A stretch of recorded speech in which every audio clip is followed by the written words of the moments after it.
Alzheimerova bolest je bolest mozga koja uzrokuje progresivno opadanje pamćenja, razmišljanja i sposobnosti zaključivanja.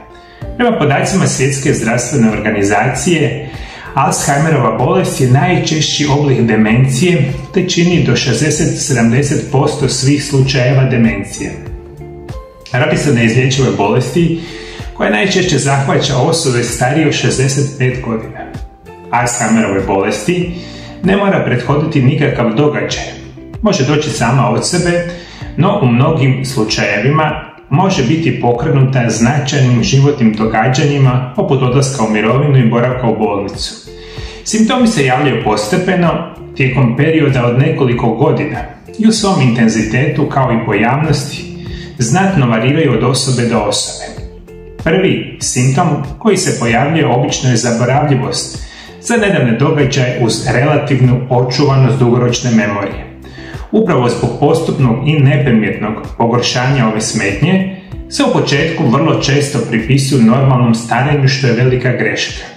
Naime, Alzheimerova bolest je progresivan poremećaj u okviru kojega se tijekom vremena javljaju kognitivne smetnje i psihičke promjene koji značajno narušavaju samostalnost bolesnika. I ono što vi morate itekako dobro znati, demencija se smatra jednim od ovih najgorih bolesti modernog čovjeka. I kada govorimo o kognitivnim simptomima koji se javljaju, prvenstveno su smetnje epizodne memorije koje se manifestiraju kao zaboravljanje nedavnih događanja, učestalo ponavljanje istih pitanja, zaboravljanje dogovora, zametanje stvari i sl.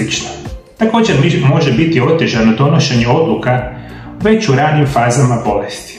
Tijekom vremena bolesnici postaju dezorijentirani u vremenu.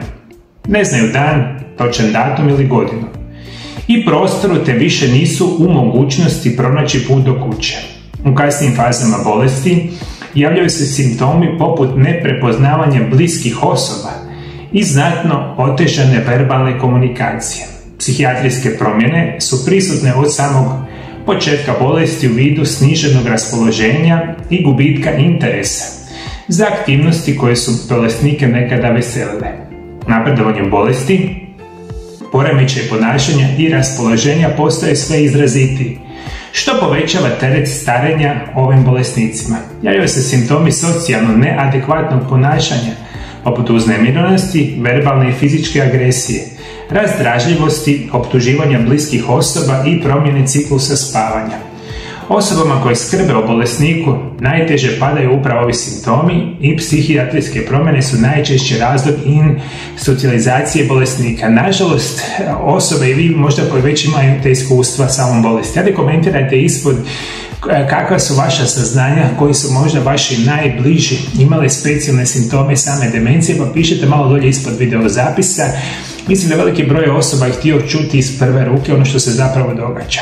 Nikako nije lako, naravno niti samo osobi koja ima Alzheimerovu bolest, a i još specijalne možda onim ukućanima, bliskim rođacima koji se moraju brinuti za takvu osobu i u najgorim situacijama, nažalost, ovakve osobe moraju jednostavno biti institucionalizirane jer nisu u stanju biti u nekom okruženju gdje nisu sigurne i gdje sami ukućani nisu u stanju se brinuti za takve osobe.